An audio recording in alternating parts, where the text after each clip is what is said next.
মাওলানা শেখ নুরুন নবী মানিক ভাইকে, মাওলানা শেখ নুরুন নবী ভাইকে কথা রাখার জন্য অনুরোধ করছি। বিসমিল্লাহির রহমানির রহিম। নাহমাদুহু ওয়া নুসাল্লি আলা রাসূলিল কারীম, আম্মা বা'দ। ফাআউযু বিল্লাহি মিনাশ শাইতানির রাজীম।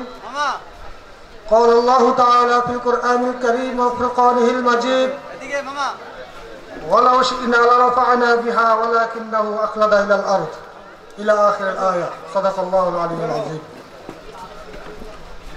আজকে কেন্দ্র ঘোষিত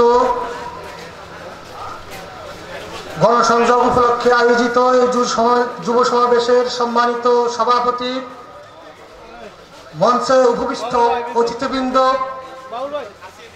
আমার বিপ্লবী ভাইরা, এলাকার বিশিষ্ট এবং শ্রদ্ধাভাজন ভাইরা, আসসালামু আলাইকুম ওয়া রাহমাতুল্লাহ। আমি সংক্ষেপে শুধু একটা আয়াত তেলাওয়াত করেছি, সূরা আরাফের 176 নম্বর আয়াতের অংশ বিশেষ। আল্লাহ রাব্বুল আলামিন এই আয়াতে দীপ্তভাবে ঘোষণা করেছেন, যদি হে মুমিনরা, হে আমার বান্দারা, হে আমার গোলামরা, তোমরা যদি এই কোরআনকে বক্ষে ধারণ করে এই কোরআন মতোই তোমাদের জীবনকে জীবন যাপন করো, জীবনকে ঢেলে সাজাও, তাহলে আমি আল্লাহ তোমাদের এই জীবনে, দুনিয়ার জীবনে প্রভূত সম্পদ, মর্যাদা, ক্ষমতা পদচুম্বন করবে এবং আখিরাতের মুক্তিও তোমাদের নিশ্চিত হবে। প্রিয় ভাইরা আমার, বাংলাদেশ জামাত ইসলামীর আহ্বান হলো মানুষকে কোরআন ও সুন্নাহর দিকে আহ্বান করা, কোরআন ও সুন্নাহর পথে আমাদের জীবনকে কিভাবে আমরা ঢেলে সাজাতে পারি, এই পথ নির্দেশনা, এই গাইডলাইন বাংলাদেশ জামাত ইসলামী দিয়ে থাকে। আপনারা জানেন, বিগত 54-55টি বছর জাতিকে বিভাজন করে বিভিন্ন ট্যাগ ও তকমা লাগিয়ে এক শ্রেণীর শাসক গোষ্ঠী স্বাধীনতার পর থেকে পর্যন্ত শুধু লুটিপুটে খেয়েছিল। কিন্তু এরপরে নিকট অতীতের ফ্যাসিস্টদের চরিত্র আমরা জানি। তারা আমাদের 18 কোটি মানুষের হৃদয়ের স্পন্দন, আল্লামা দেওয়ার হোসেন সাইদি রহিমাহুল্লাহ সহ আমাদের আমির জামাত শহীদ নিজামী সাহেব সহ এদের কলঙ্ক লেপন করার চেষ্টা করেছিল।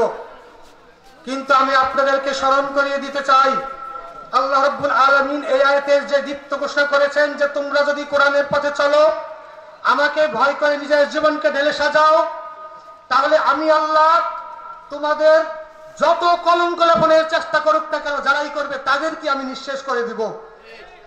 আমরা দেখেছি আল্লামা দেওয়ার হোসেন সাইদির এতটুকু ক্যারেক্টারের ক্ষতি করতে পারেনি, এতটুকু কলঙ্ক লেপন করতে পারেনি আমার প্রথম 11 জন আমাদের জামাত ইসলামী রাহবারদের। বরং যারা কলঙ্ক লেপন করার চেষ্টা করেছিল তারাই আজকে কলঙ্কিত হয়ে, লজ্জিত হয়ে, ধারে ধারে লাঞ্ছিত হয়ে, অপমানিত হয়ে ঘুরে বেড়াচ্ছে। প্রিয় ভাইরা, সুতরাং আমি উদাত্ত আহ্বান জানাবো, আল্লাহর এই জীবনে আল্লাহর দ্বীন কায়েমের প্রত্যয় নিয়ে এগিয়ে আসা বাংলাদেশ জামাত ইসলামীর ছায়াতলে, বাংলাদেশ জামাত ইসলামীর এই প্ল্যাটফর্মে আপনারা যদি সমর্থন দিয়ে পাশে থেকে আপনারা জামাত ইসলামীর হাতকে শক্তিশালী করেন, তাহলে ইনশাআল্লাহ কোরআন সুন্নাহর আলোকে আমাদের এই জনপদকে, আমরা আমাদের জীবনকে ঢেলে সাজিয়ে দুনিয়ার জীবন যেমন সাফল্যমণ্ডিত হবে, আখিরাতের জীবনের মুক্তি আমরা নিশ্চিত করতে পারবো ইনশাআল্লাহ। সেই সাথে আজকে আপনারা জানেন, আমাদের বর্তমান আমির জামাত মানবতার ফেরিওয়ালা হিসেবে যে দায়িত্ব পালন করেছেন, নবুয়ত পাওয়ার আগ থেকে শুরু করে আমাদের রাহবার, আমাদের সকলের নেতা সাইয়্যিদুল মুরসালিন খাতিমুন নবিয়্যিন, শিশু মায়ের কোল থেকেই যে জাস্টিস, যে ইনসাফ প্রতিষ্ঠা করে গিয়েছেন আমাদের রাহবার, মানবতার লিডার জনাব ডক্টর শফিকুর রহমান, ওই আলোকে বাংলাদেশ জামাত ইসলামীকে পরিচালনা করছেন।